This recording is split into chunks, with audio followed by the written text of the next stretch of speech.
Namo tassa bhagavato arahato sama sambuddhassa. Namo tassa bhagavato arahato sama sambuddhassa. Namo tassa bhagavato arahato sama sambuddhassa. Hello, everybody. Today is something a little different. Recently, I've been asked in a few different ways various aspects about how Buddhists relate to death, what to do in preparation for death. Should we want to know how to prepare ourselves, or what to do um, for somebody who has passed away? And there's actually quite a lot in the canonical in Theravada Buddhism, and but also in other forms of Buddhism, Hayana, Vajrayana Buddhism. So I thought to collect some of those ideas and see where that gets us, kind of put out some of the understandings that are found in the suttas and others I've found through surveying the various kinds of Buddhist practices and spiritual practices in general relating to death and to our part in it, because this is the one thing we are all guaranteed to experience. It's one thing that connects us, is that everybody who lives dies. And so hopefully everybody could get some use out of this. And again, many of these things, because I don't have memory of the past, nor do I have foresight into the future, a lot of these are taken from the suttas or from things that I've read or studied. And so I am not saying these as a personal authority with any kind of psychic knowledge, but saying, thus have I heard. And I would not say something unless I have reason to accept it as a working premise. Yeah, if something doesn't make sense, I will very intentionally leave it out. But if I see no reason to think something is not worth believing or not worth giving a try and seeing if it happens to be true, um, then I'll put it out there. So, if you're listening to this, you're probably a human being. And really talking about death, first we have to talk about life. So, a human life typically begins with what the Buddha refers to in just a few places as a gandhabba. And a gandhabba is a sort of disembodied consciousness that has the intention to be born as a human being. And this, because it's disembodied, it doesn't have any agency. But what it does is seek out a suitable host. And there are various accounts of people, even before they have passed away from the previous life, starting to have premonitions about their coming life, about where it will be or who the parents will be. And if you've ever had the experience of eating breakfast and finding yourself thinking about dinner and what you'll have, then maybe you can understand this is not so far-fetched. Sometimes people are actually already starting, the karma is already starting to generate the next birth. But in what we'd assume to be the majority of cases, the person has already passed away and they've gone through the process of having to let go of their previous attachments to previous life and family and all of those things. And so the Gandhabba state is them really seeking their next experience in samsara, the next form of birth. And they will tend to seek out and then kind of hang around or shadow a set of parents. There's no set time frame for this to happen or set way that this will happen. But it's said that this is something that does happen. And at some point, it's said that the Gandhabba descends into the womb. And at that point, there's a kind of sort of violent or traumatic experience of being shunted through all these various energetic states to actually associate and hypothetically take residence in that body. And if it's still in the womb, then that particular consciousness is now treated to the jarring experience of being blind and only being able to hear strange sounds coming through the womb. But the next process that follows is it goes on to birth, And then the person grows up, and through this process, they start out not being able to do anything, not having any control over their body. But gradually, they begin to see and hear and taste and touch and move about in the world. And any memories or associations or ideas they had from previous existences begin to melt away as the being more and more identifies with their current existence, to the point that while many children have been documented to have some idea of a previous life that they might have had, by the time you get to be 7, 8, 9, it's, if it exists at all, it's like a just a faded memory of a dream. And very, very few adults have any idea what they were before their current existence. It just kind of fades because our current existence becomes so relevant and engaging that we forget it was ever any different. While we live, we're sustained by basically uh, karma dealing with the life stream, karma dealing with the vitality principle. So we have a set amount of fuel for human life, and some of this is karma that we do, and some of it is karma, vipaka karma, or the results of past karma. So we are born with a certain amount of vipaka karma, like our past actions have conditioned a certain amount of vitality for this particular birth. But there's also things that we can actively do to kind of make the most of that and draw that out, extend that if we would like. There's also things that other people can do. It's not all on us. A doctor might give us a good diagnosis or good medicine.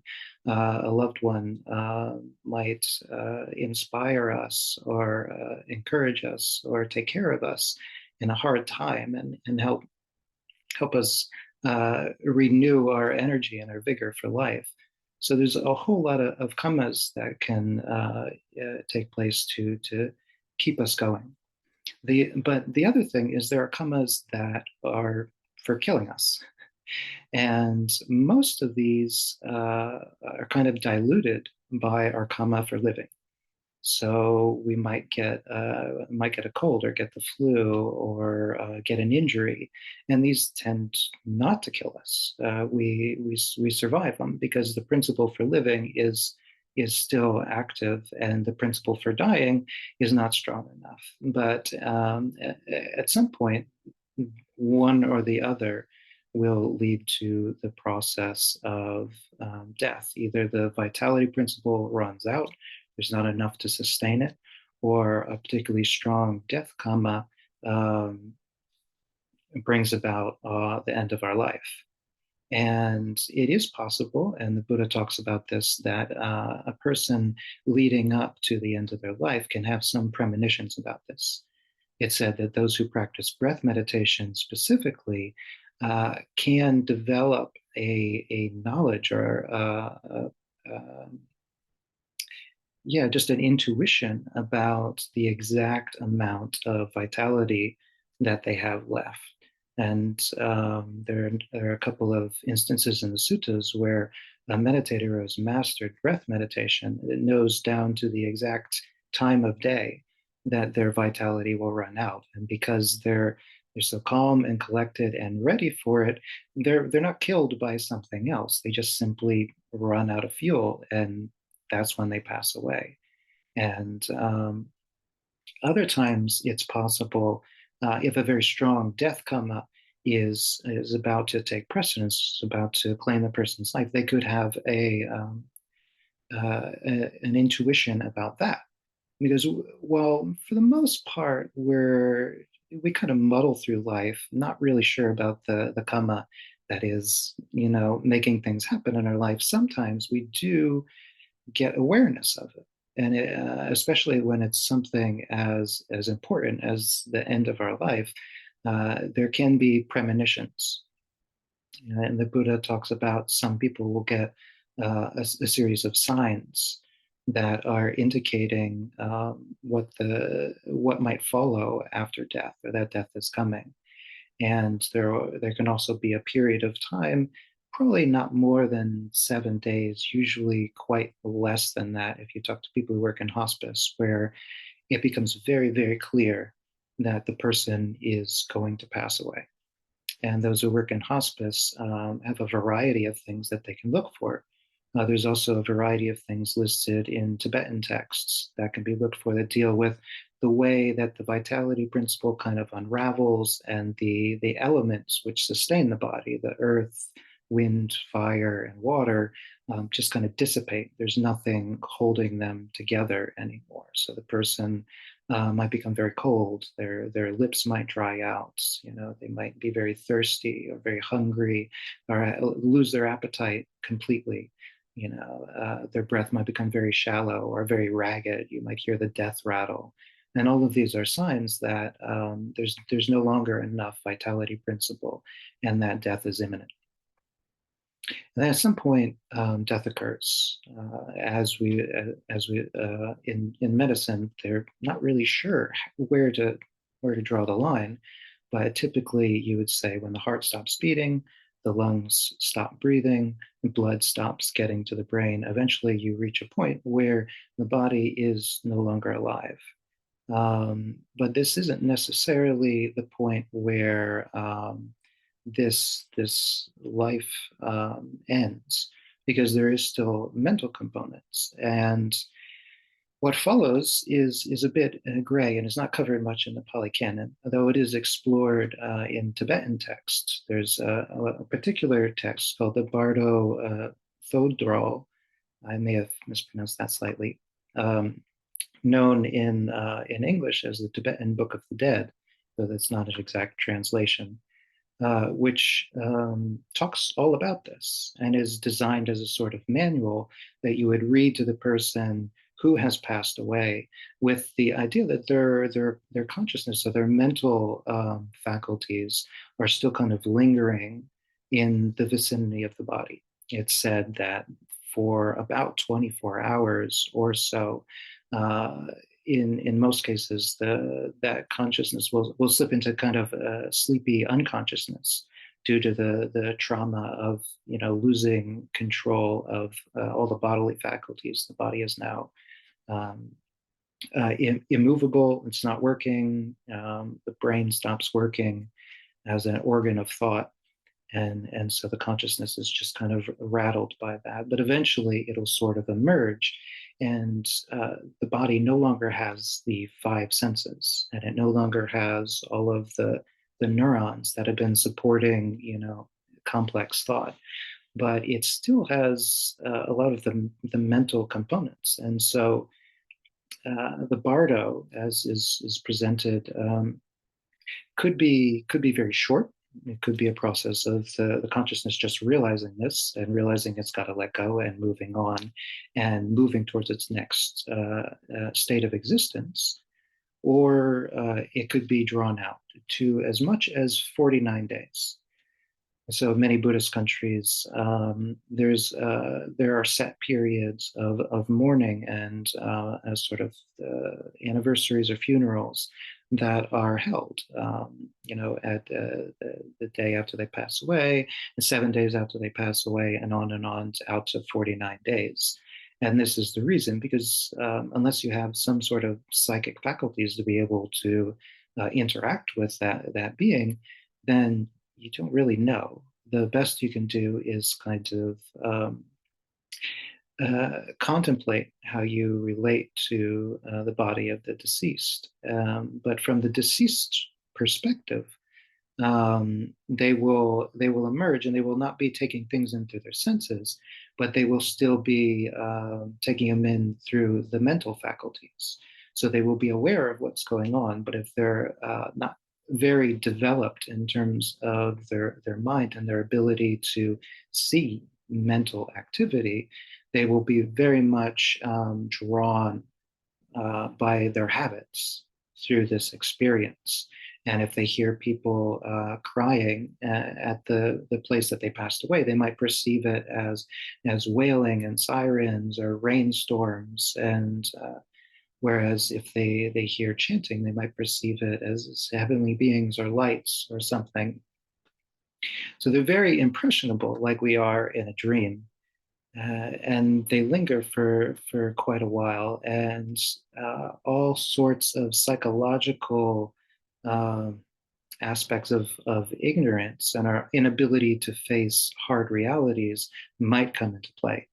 They might see the corpse as the corpse of an animal, not realizing it's them. There's a in Thailand, in Burma, in a number of Buddhist countries, there's this idea that if a person dies very suddenly or unexpectedly, whether it be an accident or a murder or an overdose or a suicide, the the resulting period after the being might have no concept that they've died, and they if this were to be what conditions their next birth, if it follows on that they don't let go, they don't realize they've passed, they don't come to terms with that, the next birth that could follow could be the birth of a peta, a preta, which is a hungry ghost, an unfortunate spirit that is dictated by attachments to their previous existence. And so, in a lot of ways, the things that we do around funerals and offerings are just in anticipation of this, to try to offer something to help that being as they're in this bardo state or intermediary state. The Tibetan Book of the Dead also talks about how the mind will move through various things that it expects to happen and things that just come up in relation to its karma and to its thought patterns. It might see demons coming to punish it, or it might see angels coming to praise it for its good deeds. It might revisit scenes from its life. There might be a sense of a judge kind of weighing things. The underlying message of the Tibetan Book of the Dead is that this is all just in the mind. Yeah, there aren't great courtrooms full of beings who are going to decide your fate. A lot of it is your karma, is your mental activity. And if you realize that and wake up to that and develop equanimity and compassion and wholesome mind states, then all of the difficult parts of this process will sort of melt away, and there'll be clarity and light and freedom and letting go. So it's not a completely passive state that you're kind of drawn through, but you can wake up to your ability to influence this process of letting go and have all of the mental constituents, that being feelings, memories and perceptions, mental habits, and consciousness itself, as they begin to disperse and dissolve and stop being all one person. And you can, well, have a fortunate rebirth following on, or even opt out, get out of samsara entirely through enlightenment. So that follows on to the next phase, whatever it might be. And this is dictated partially by vipaka karma, by the things that you've done in your previous existence or many previous existences prior, or it can be active karma. As I said, if you're actively involved in wholesome mind states, or you've actively cultivated meditation, then you will have a lot of choices in where your next existence might take place. But what will happen is a necessary letting go of the past existence. So memories will carry on of what happened in that existence, but in all reality, that being no longer exists, because that being only existed when all of its various constituents, the memories and the feelings and the habits and the body, were all located in the same place. What follows on is karma, is memories, is habits, but is no longer the person that was. And so at the point that this bardo completes and the next birth starts to develop, it becomes gray as to whether or not the people thinking about that person or offering things for that person will actually connect with that being, because they will change through this process and they will become something different. If what follows is going to be a human birth, then there will be a new Gandhava stage, in which case the being is already starting to develop associations and intentions towards their next birth, in which case they will become a different being. But if they take birth based on unwholesome karma, then they might find themselves in the ghost realm or a hell realm, where they're kind of haunted by their guilt and regret and the sort of punitive parts of their minds until that plays out. Or they might go to a heavenly realm where the good things they've done create merit, and merit being an uplifting force allows them to go to a fortunate plane where they kind of live based on the vitality principle formed by their merit. So they could be in a subtle body in a sort of heavenly realm, as we would see it, a very fortunate, pleasant realm based on the fortunate, pleasant things that they did in the immediately preceding life or some lives before that. And that karma is now ripening and them being able to go to a fortunate place. This happens within the wheel of samsara. So if one rebirth happens, then another may happen, another may happen. And because of this process where ignorance causes us to identify with our birth, we never get out of this cycle. So it will keep going as long as there is that tendency to identify and really latch on to our existence. Now, this leads us to what does this mean as a Buddhist practitioner? Well, it means quite a lot, and the Buddha has us reflecting on death quite a bit. Because when we do, it begins to dissolve the boundaries between the beginning of life and the end of life. And we realize that samsara is this great cycle that we are just moving through. And while it seems like the present moment and our present circumstances are really the most important thing and all encompassing and what we really have to focus on, if we get this sort of perspective and look at it beyond the scope of just the beginning and end of this life, we realize there's a lot that we can do to improve our circumstances and kind of fix the problem of this cycle, which will inevitably lead us into heartache and misery in the future if we just let it continue. So by reflecting on death, we begin to see that there are a lot of things we can do in anticipation of death. Some of those are to just cultivate the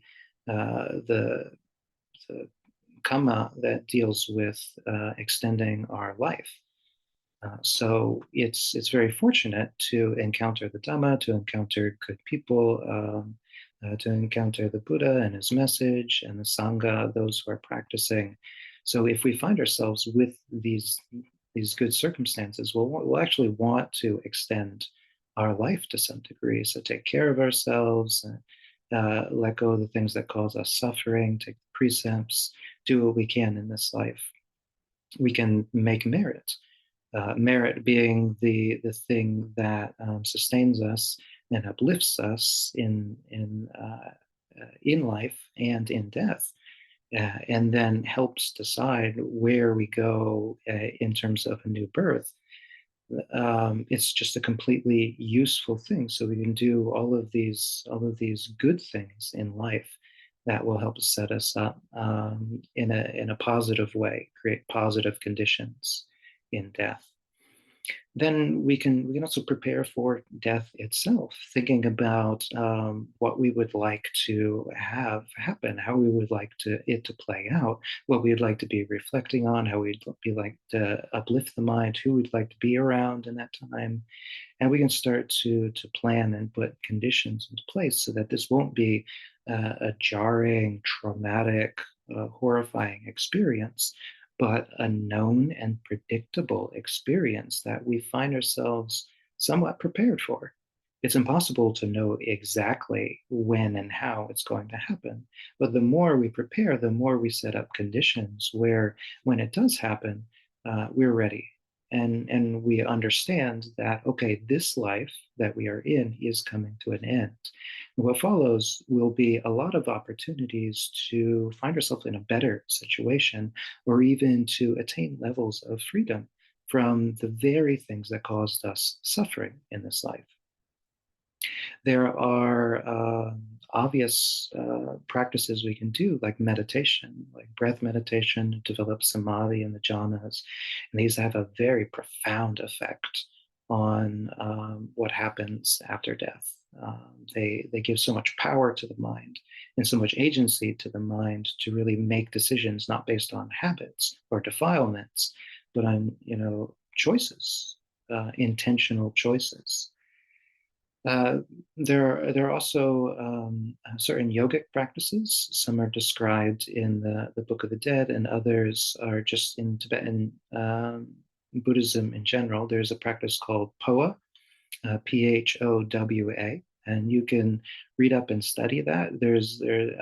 Padmasambhava was one Tibetan teacher who taught a variety of techniques for preparing the energetic parts of the body for death, so that the mental the parts of the mind won't get stuck in the body at the time of death when the body actually dies, but can travel out seamlessly and move into that through that stage of unconsciousness as quickly as possible, so that it can start to wake up and attain clarity that, okay, death has happened. I'm out. I'm no longer in that body. Some of these deal with yogic practices and energy practices, and others are visualizations and aspirations that you can begin to practice.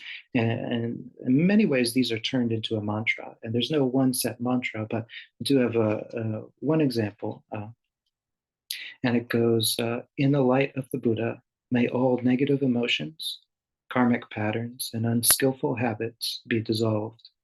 By the power of the Buddha, Dhamma, and Sangha, may all grasping and attachments be released, all misdeeds forgiven, and all my debts repaid, for the sake of unbinding and for the complete freedom from suffering."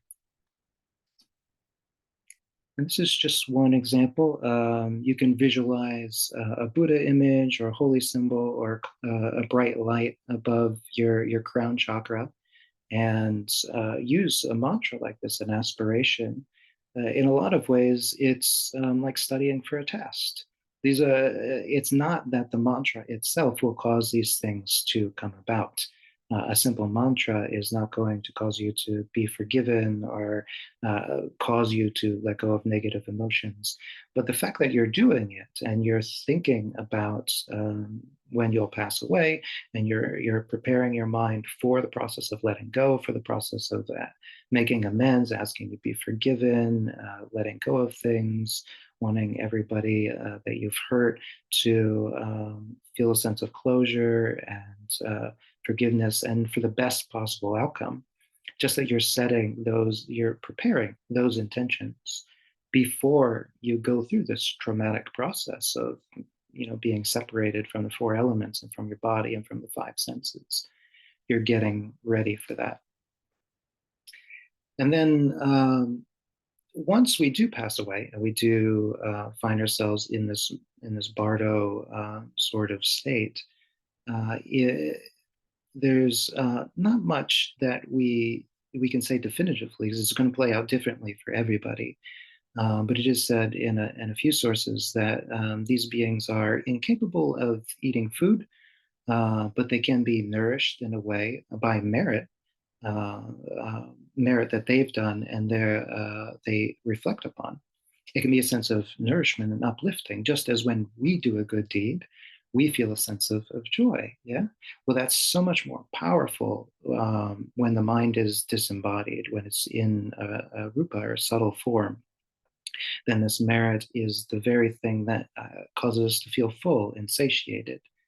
But also, it's said that fragrances do have an impact on these bardo beings, and so you can burn incense, or you can set out plates of fragrant food and offer it to that being. While they won't be able to partake of the food, obviously, just perceiving it and the aroma of it may allow them to feel in a slight way nourished. Yeah. There's a lot of tendency in Southeast Asia for people to worry about feeling thirst in this state, and so they make a lot of offerings of water to temples and such because they don't want to be without, in this sense of thirst, or be without water in their passing. Yes, because the being who's passed away, this disembodied Bardo being, will be very susceptible to wanting if any craving still exists in the mind. And so these things can kind of help satiate it. What we can do as those attending on those who are dying, we have a lot of things we can do before they pass away. We can remind them of their good deeds so that these good deeds are fresh in their mind and they occur to them after passing. We can stay by as they've passed. It's said if we can refrain from crying and wailing and causing arguments over inheritance and all of these things near the deceased's body, because the consciousness may be hanging around, if we're going to do that, we can do it somewhere else. But really try to give some space for whatever process they're going to go through. And it could take a number of days. Again, we don't know. But to also be there and to generate as many wholesome mind states as we can as a kind of offering, but also to bring stability into the space. In Buddhist countries, because merit is such a nourishing thing and so important for the being as it passes on, others can offer or share merit for their sake because they're no longer able to make merit or do good deeds uh, as they've been disconnected from their body, and they won't be able to come back to it to do anything. So we do it for them, and we transfer or share the merit. Basically, what we're doing is we're being the agent for a good act on their behalf. And there's a lot of ways that we do it. We can do it anytime. It doesn't have to be just the time they die, or 7 days or 49 days. But any time we want, we can share merit with someone. But the Buddha says specifically this is a very powerful thing to do for a being that's passed away and hasn't yet taken a new birth. Um, there are four general ways that we might make merit that are given in the suttas. These are just categories, really, but one is to give an offering, or to practice dana, that is generosity. One is to do a service for another, so the generous act of providing something for another, doing something for another, helping another out. The generous act of teaching, especially teaching the Dhamma, or teaching truth. And then the act of spiritual cultivation. So all of these are practiced by people as an offering for somebody who's passed away. And if you want to do something that can be of great benefit to them, I mean, you could erect big statues and have big, elaborate parties and parades to kind of celebrate their life. And they may be around to perceive that, or they might miss it. Again, we don't know. But this sharing of merit tends to have some potent effect, because merit is what the being is really looking for in that transitory state, to help them move on.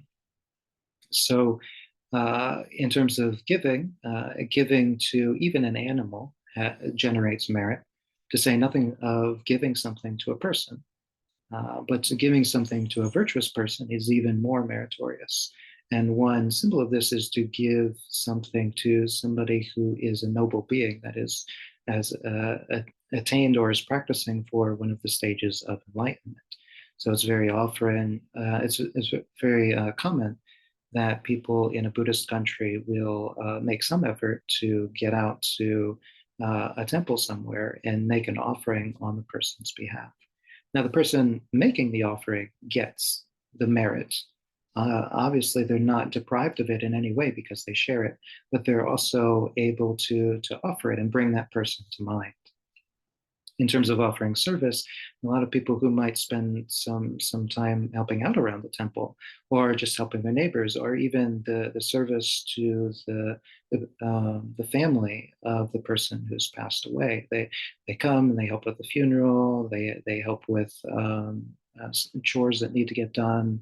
They make monetary offerings. They do whatever they can to make it an easier process for those who are left behind. So all of these things generate even more merit. They're providing something that's needed, and the person used to be able to provide but no longer can. So that can help the deceased to kind of know that it's okay and it's going to be okay, so that they can let go and move on. Third way is teaching and reciting suttas, or doing chanting, or saying kind words. All of these things at the bedside of somebody who's passed away, or at their funeral, at their gravesite. All of these can be great ways to create a space for the being to perceive that, if it's possible, and reflecting on that, kind of come to a realization, an important realization about where they are, about what's happening, and about what's really important as we move through the cycles of samsara, and what can really lead to the greatest happiness. And so these are very, very powerful things that we can do. And if the person wasn't interested or didn't have any association with it, maybe we don't force our way in and start, insisting that we chant these things at the side of the deceased. But because the being in this transitory state does have mental faculties, even if we reflect on it ourselves, there's no way to say that they won't be able to pick that up in our own mind stream, and in our own way that we are, so that they will be able to perceive that Dhamma. And there's many ways that the Dhamma can come out through body language and through subtle intentions that reflect where we are at mentally. So even just thinking about the suttas, or reading the suttas, bringing this into our own lives, and sharing in through intention this with that being, and may they be free, and may they see the clear light, may they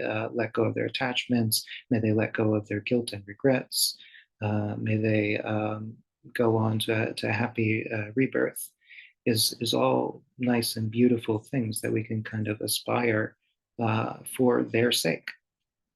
And finally, there is mental cultivation. So we can definitely use the practices that we've cultivated at the bedside.